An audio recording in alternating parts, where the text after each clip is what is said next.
Good evening, everyone. This is the Rowley Board of Selectmen meeting for September 17, 2018. This meeting is being video recorded and televised live on Rowley Community Media. First order of business is the Pledge of Allegiance. I pledge allegiance to the flag of the United States of America and to the republic for which it stands, one nation, under God, indivisible, with liberty and justice for all. Thank you. We have a 17 p.m. appointment with Town Council Tom Mullen and Attorney John Harrington about the Verizon agreement. But for now, I'll take up new business.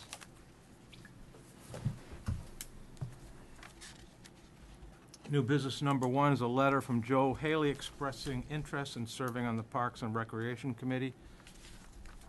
I'll read his email.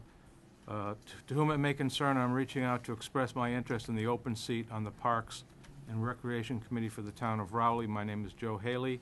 I've been a resident of Rowley since 1998 and have two children, ages 13 and 8, in the Triton School District. I have owned and run a professional staffing agency for the last 17 years and have taken over as the president of Rowley Youth Baseball and Softball, beginning with the 2018 season after coaching for several years. Both my son and daughter participate in Rowley Youth sports programs and utilize the fields throughout the town. As the town's biggest parks and recreation customer, I feel I'd be a great choice to fill the open seat on the committee. As the president of Rowley Youth Baseball and Softball, I have a huge interest in the parks as a whole, not just the condition of the baseball fields, but the overall appearance, accessibility, and function of the parks in town. I look forward to being involved in the newly proposed fields that will be coming soon, and I've established a good working relationship with Tim Southall over the past year. I've had great success with fundraising locally for RYBS, and I'm willing to assist with fundraising or grant writing as alternative ways to fund improvements to fields and activities sponsored by the Rowley Parks and Recreations. I look forward to the opportunity to discuss this open seat and answer any questions you may have. And we have an email from Tim Southall saying he thinks that Joe Haley would be a great addition to the board. So would someone like to make a motion to appoint Joe Haley? I'll make that motion, Mr. Chairman. Second? Second. Motion's been made and seconded. All those in favor, aye. Aye. All those opposed, the ayes have it. New business number two is a notice of intent to sell 563 Weathersfield Street and right of first refusal, purchase option under Massachusetts General Laws, Chapter 61A. We are in receipt of a notice of intent from Martha Chase Geary to sell 563 Weathersfield Street. The notice has been reviewed by the Planning Board and Conservation Commission, and both boards are recommending that the Board of Selectmen waive the right of first refusal to purchase the property. If the board is in agreement, we need to vote to sign the waiver document. Assessor Sean McFadden will notarize the board's signatures. Someone want to make a motion to approve the waiver? I'll give you the motion, Mr. Chairman. Second. Motion's been made and seconded. All those in favor? Aye. Aye. All those opposed? The ayes have it. There he is.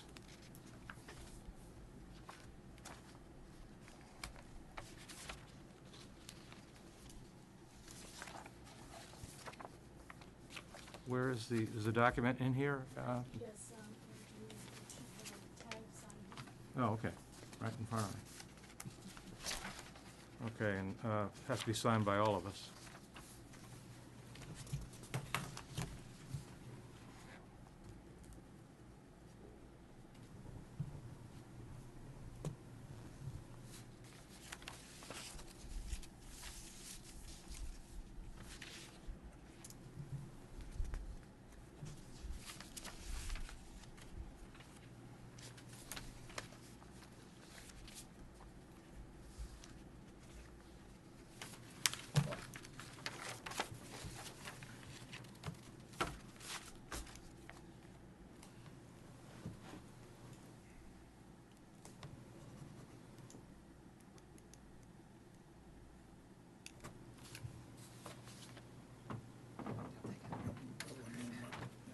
Thank you, Sean.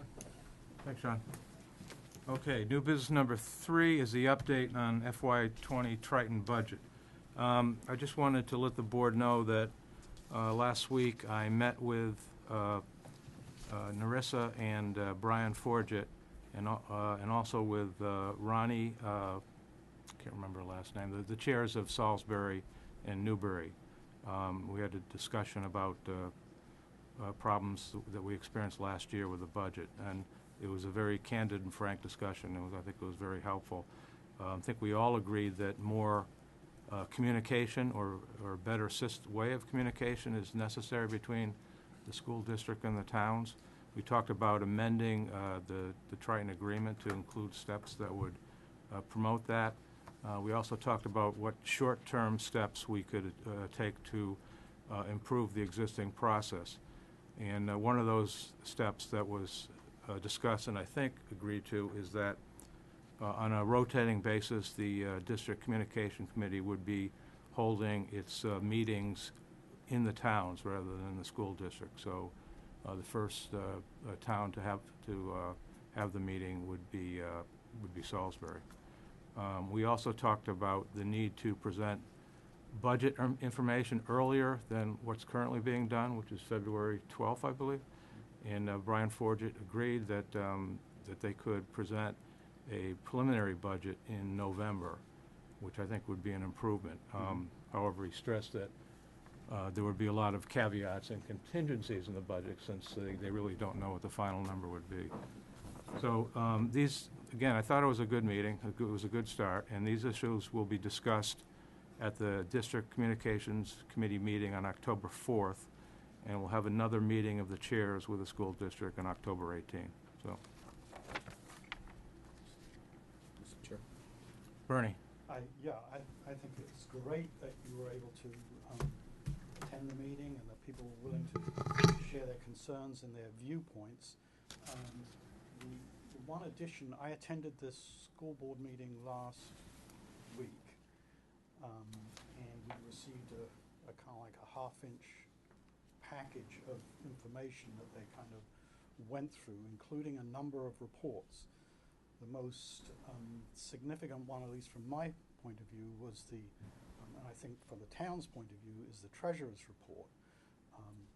And I've got copies of the 4 pages. There were more pages, but these are the summary of that, which I'd like to share with the Board of Selectmen.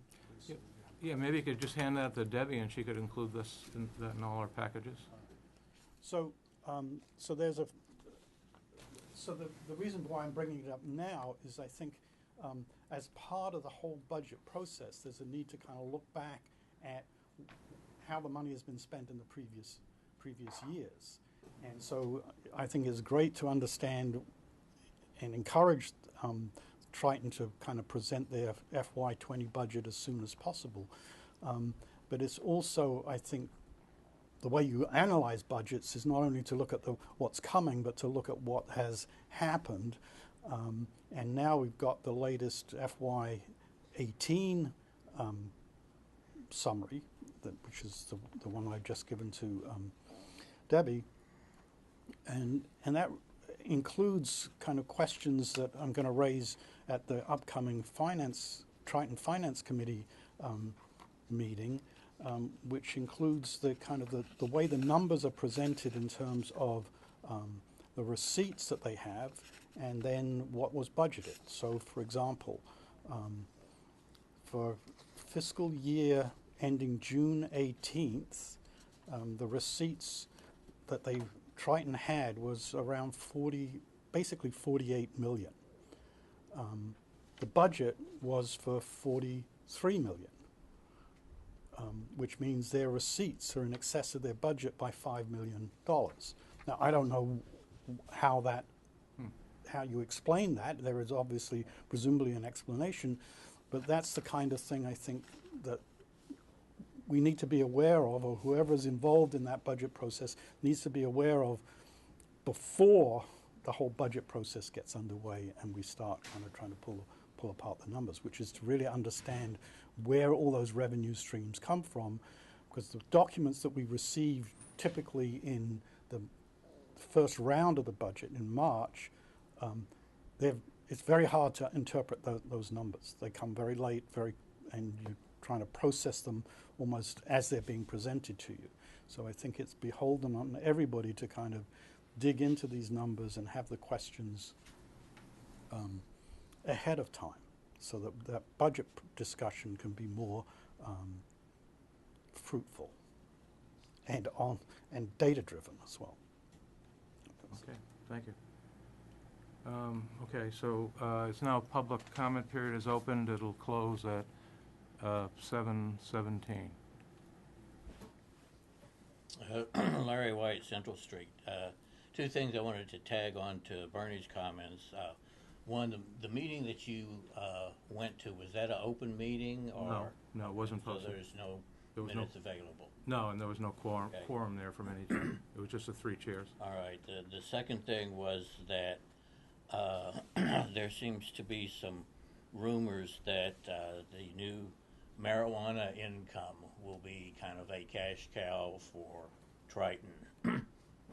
And I hope that's not the case, because it's a unknown source of income, and I would much rather see the Triton budget be level funded at best and not dependent on any increases in supposed marijuana income or other sources.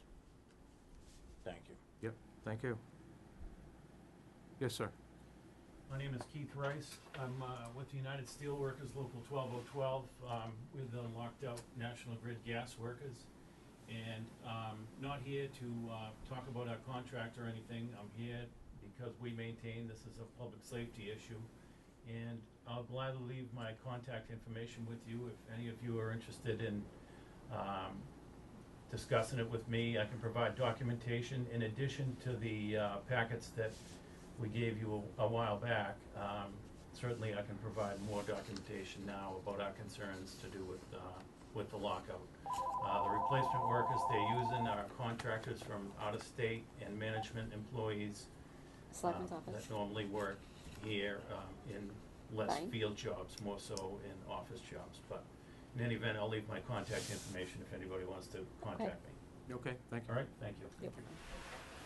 Okay, I think we have time for one more item of business before our 7:15 appointment, and that's old business number 1, which is a Pine Grove School project update. Joe Perry attended a working group meeting last week to review the proposed furniture purchases for phases 3 to 5 of the project. Joe's not here to discuss that meeting, but I guess the cost of the proposed items are within the existing budget and will not come from the contractors, the Selectmen's contingency fund. I attended the construction meeting last week, and so I'll try to update you on that meeting. For that week, it was reported by school officials that drop-offs and pickups worked very well. There was no issues last week. However, there was apparently an issue on the first day of school the week before with the curbing layout in the front entry. As a result of that issue, Dorr and Whittier, our architect, has undertaken a study to determine what changes need to be made to the front entry curbing layout, and I'm not sure if that's just the front or if that means the front in front of the building or the front entrance. I'm not sure the extent of this at this point. But Dorr and Whittier is supposed to make its report at our next construction meeting, and at that point, it'll be determined how much these changes, if there are any changes, are gonna cost. So that's all I have to report at this time. I think that's something we need to pay attention to.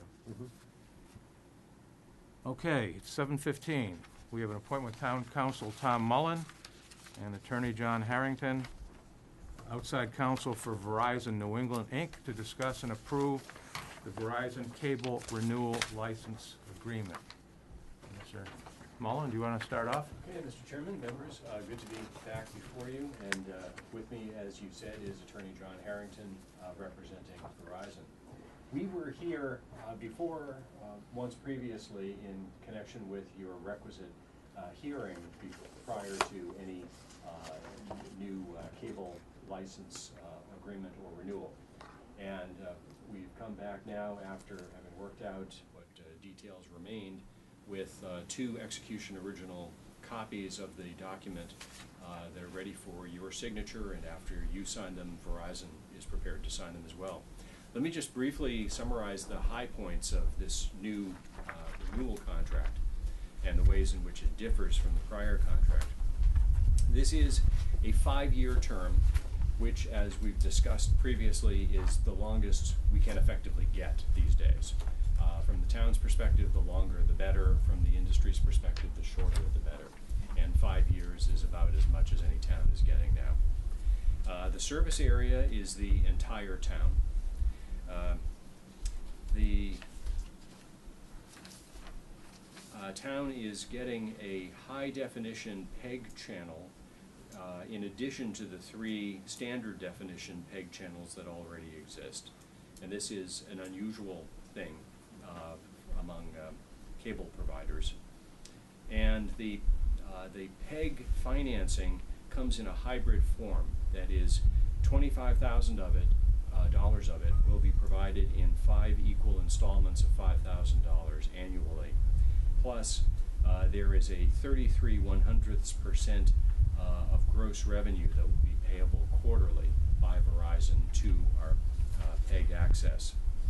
And in connection with that, we've redefined gross revenues to refer specifically to United States generally accepted accounting principles, just to keep everybody honest about how we define the gross revenues. And I'll try to answer any questions or defer to Mr. Harrington if he has anything to say. So are those the major changes, or are those all the changes? Those are the major changes. Yeah.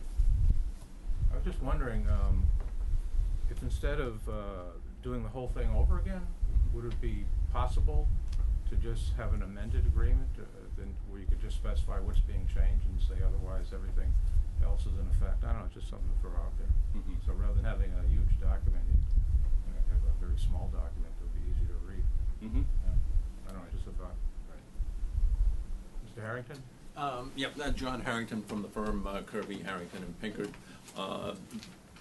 It's not a bad suggestion. There has only been one amendment in Massachusetts, and that was for 1 year to allow the town and Verizon to continue to negotiate.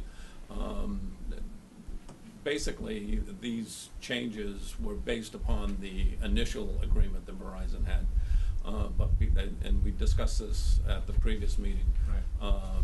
The changes in technology and the anticipated changes in law dictated Verizon's negotiating points as we went forward. So as Mr. Mullen said, this is what Verizon's doing in all the communities it's offering the service. And we really feel that offering competition and choice, and now distinguishing ourselves by offering a high definition channel is an asset to the town also. Okay.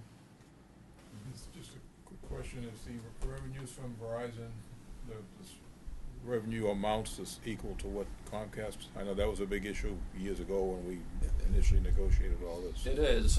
We're paying 4% of gross on the PEG access support, and actually, if you were to go with the per sub, we're probably paying a little bit more, based upon the fact that we realize we're going to a 5-year agreement. So we factored in a 15% premium on that, just as in consideration of your willingness to go to the 5 years. Just one other one is what's the ratio of Verizon versus Comcast? How is that business? Let me see if You I have have that that. broken down, just a, I should have. it's just a question of interest, it doesn't really matter, but.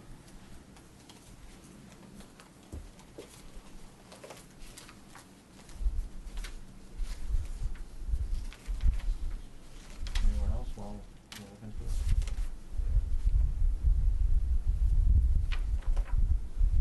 That's all right, don't, I can get back to Mr. okay, Mullin. yeah, just in passing, I'm just a curious thing. Hold on just a minute. Yes. Just the disclosure, I got my health care from Verizon, but I made that disclosure. Right.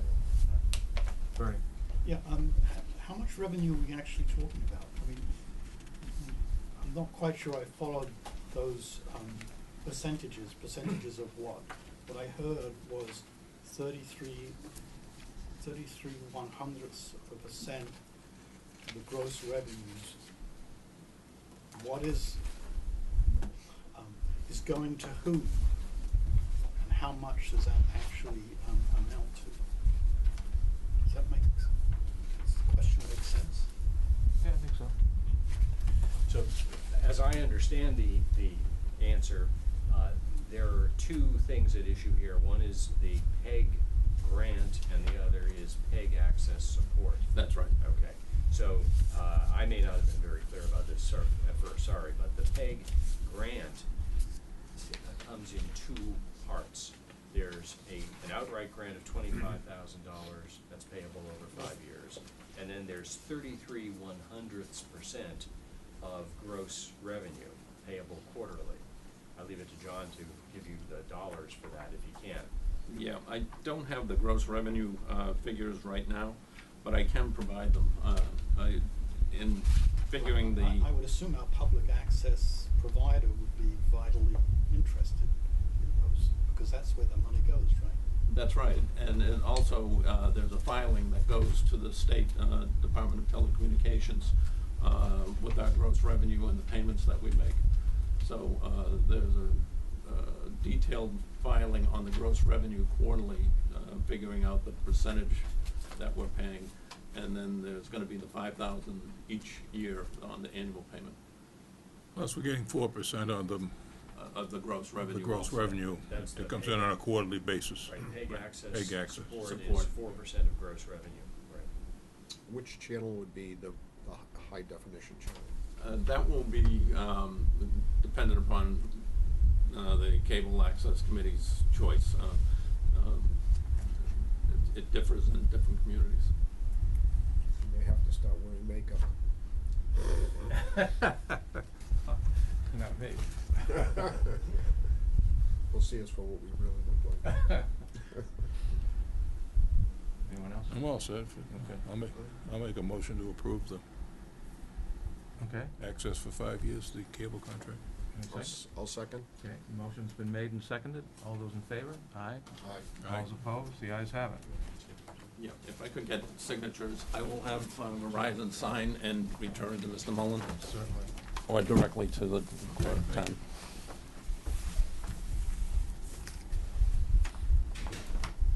It's two separate documents? Yes, Contract. please. Mr. Snow, I think they had your first name incorrect, if you just want to ink it in. Sure. What they named me, Joseph. Joseph. That's what you get for getting your insurance to them.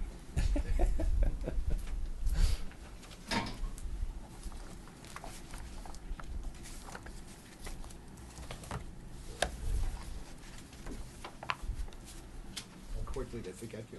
Get that Yeah, right. really. Within days. What was that guy's name? Who? It's even worse for outside contractors, believe me. We know it can't be snow because it's not snowing out. It's only raining. There's two places to sign. There's another, no, No, a separate agreement. There you go, Bob. You gotta sign this one.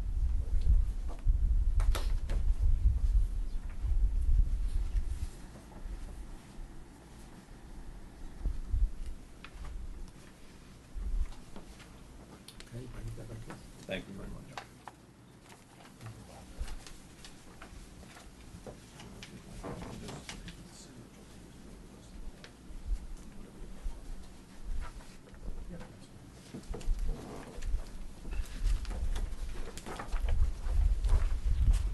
Thank you. Okay, thank you. Oh, no, thank you. The negotiations went very smoothly, and a very talented team negotiating on behalf of the town. Oh, that's good. No surprise, but it's good No. to hear. Thank you very much. Thanks very much. Thank you very much, gentlemen. Thanks. Take care, Tom. Take your time. Okay, public comment is over. Next is the old business number 2, which is the fire station, police station project update. The project is continuing along at a good pace.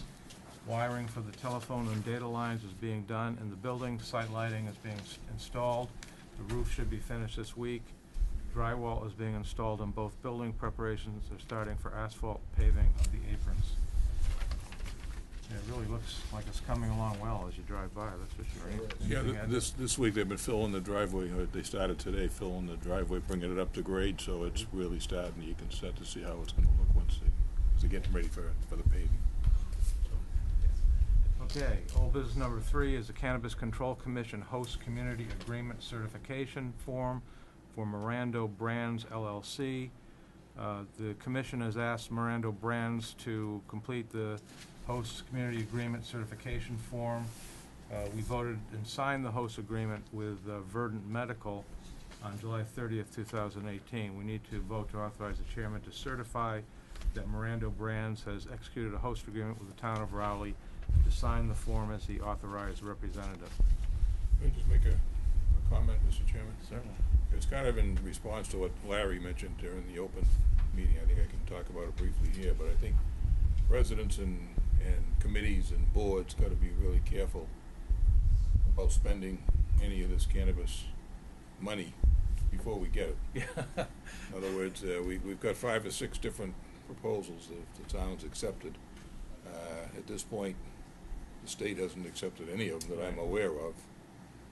By the time this all gets accepted and these places get built, we're probably talking at least a year or 2 years down the road before we see any revenue. So I just want people at home watching that are thinking we're gonna get this big treasure trove of money in Yeah. cannabis. You know, eventually there may be some, but don't be spending it now because we don't have it. We're not gonna have it probably for the next budget year, so be very careful about where it goes. And the other thing is, even though we got 5 or 6 proposals to sell, who knows how many in the final analysis will survive. So it's a matter of, as we sign this agreement here, just keep in mind that it sounds wonderful, but the reality is it's not gonna be available for a long time, if ever, or it's, you know, there's a lot of different things that people don't wanna spend money on it. Well, we just don't know what we're gonna No. end up with. I mean, there's a lot, the state has to do its thing. The state has been very slow in processing these applications. There's permitting in this town. One involves the construction of a building that's gonna take probably a couple of years anyway to get permitted and built. And as I recall, the impact fee, we're not gonna get that impact fee to the end of the first year of operation. So it's like a retrospective sort of thing. So, yeah, it's gonna be a while before we have that money. We don't know what it'll be. I was probably 3-4 years down. Could be a while. Yeah. Before we even see a trickle of it, not, you know, a stream of money. Yeah. And we don't know what's gonna happen. No, we have no idea No. at this point. That's why, like with the school budget or any of the other budget departments that look at their budgets for an increase, gotta be careful because it's just, the money's not gonna be available for a long time. Yeah. Yeah. Well, again. And we have no idea how much it's actually gonna be in terms of 3 or 4 dollars. years, 3 or 4 years out at best. So, That's it. Okay, do we have a motion to allow me to sign this certification form? I'll give you that motion. Second. Motion's been made and seconded. All those in favor? Aye. All those opposed? The ayes have it.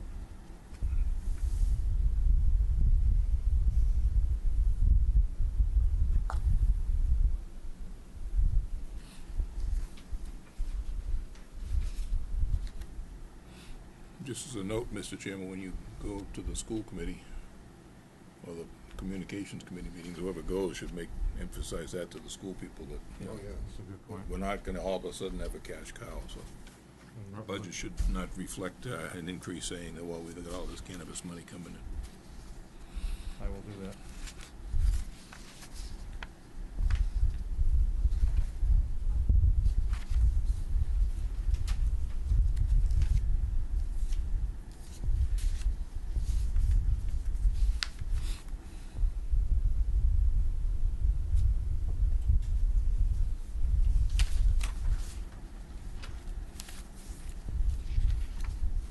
Okay.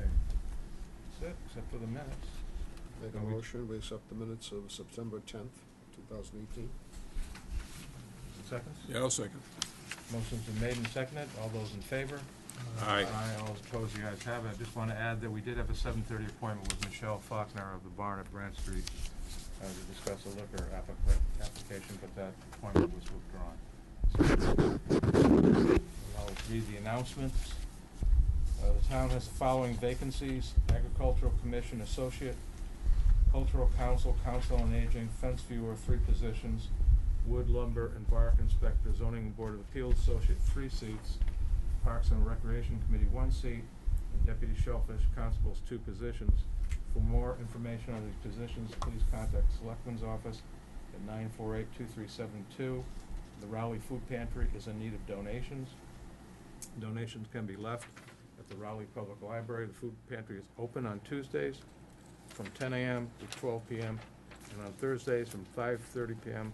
to 7 p.m. Anyone want to make a motion to adjourn? Let me give you the motion, Mr. Chairman. Second. Motion's been made and seconded. All those in favor? Aye. Aye. All those opposed? The ayes have it. We're adjourned.